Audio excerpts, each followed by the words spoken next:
doit servir à compléter la page 5 de votre cours concernant les fonctions du second degré. Alors, une première partie sur les définitions. Donc, on appelle les fonctions du second degré, c'est ce qu'on appelle des fonctions trinômes, de la forme f de x qui est égal à ax carré plus bx plus c. Alors, je vous ai mis un petit exemple ici avec une fonction f de x qui est égale à 10x au carré moins 30x plus 25. Alors, juste à côté ou dessous, vous pouvez noter que a est égal à 10, b est égal à moins 30 et c est égal à 25. Alors ça, c'est un petit réflexe à avoir quand vous avez une fonction du second degré, c'est de repérer directement les coefficients a, b et c. Alors ensuite, pour la représentation graphique. Donc la représentation graphique d'une fonction du second degré, c'est une parabole. Donc ça, vous pouvez mettre un petit coup de surligneur dessus, qui admet comme axe de symétrie la droite d'équation x est égal à moins b sur 2a. Alors c'est aussi ce qui sert à calculer la valeur de l'abscisse quand on a un minimum ou un maximum. Et on sait que à cet endroit-là, on va avoir un axe de symétrie que si on plie la partie de gauche sur la partie de droite, les parties se superposent parfaitement. Alors, avec notre exemple, avec la fonction qui se trouve juste au-dessus, donc fonction f de x qui est égale à 10x carré moins 30x plus 25, alors je vous demande de compléter le tableau de valeurs suivant. Alors, quand x est égal à 0, donc on va calculer f de 0, on va remplacer du coup dans notre fonction de départ x par 0, donc on va faire 10 fois 0 au carré, moins 30 fois 0, plus 25. Et quand on calcule, on trouve 25. On peut également utiliser la fonction table de la calculatrice qui permet d'aller un petit peu plus rapidement. Je vous montre. Donc vous allez dans la partie table, ici. À cet endroit-là, vous allez saisir du coup votre fonction, donc 10x au carré, moins 30x, plus 25. Ensuite, un petit paramétrage s'impose. Si je me remets sur la petite feuille, vous voyez que x varie entre 0 et 3. Et que les valeurs qui sont demandées vont de 0,5 en 0,5. Vous voyez, de 0 à 0,5, de 0,5 à 1, etc. Alors ici, on va aller dans 7 pour le paramétrage. X, ici, ça concerne x. Le début, on a dit que c'était 0. La fin, on a dit qu'on allait jusqu'à 3.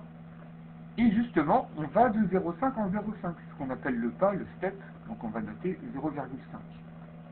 Ensuite, je fais retour, la touche exit, et je clique sur Table.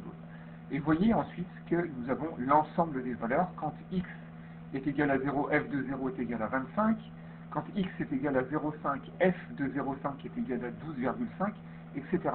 Et ça permet d'aller beaucoup plus rapidement pour compléter votre tableau de valeurs.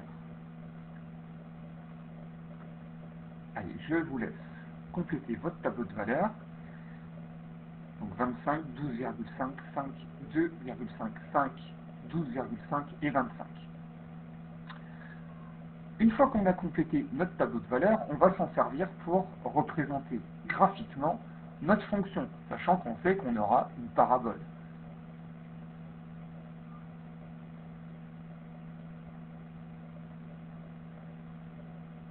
Alors, sur votre graphique, vous voyez que pour l'axe des ordonnées, je vais de 2,5 en 2,5 par rapport à l'information qui est donnée ici, pour la graduation, et j'ai dit que sur l'axe des abscisses, 2 carreaux représentent 0,5. Donc on va 0,5, 1, 1,5, 2, etc. Et ensuite, on va placer nos différents points. Alors au passage, j'ai mis ça, parce que ici, petit a, notre coefficient petit a, est égal à 10. Donc a est positif. Donc on aura du coup un minimum. Et quand on place nos différents points, si je prends le premier point, la valeur de l'abscisse c'est 0, la valeur de l'ordonnée c'est 25. Donc premier point, valeur de l'abscisse 0, tac, je me place en 25, j'ai mon premier point. Deuxième point, x est égal à 0,5, f de 0,5 est égal à 12,5. Donc quand x est égal à 0,5, je suis à 12,5, etc. Et vous voyez qu'ici, alors vous pouvez le tracer, vous pouvez la tracer du coup, relier vos points. Ici, nous avons notre parabole. Avec un minimum, parce que A est positif.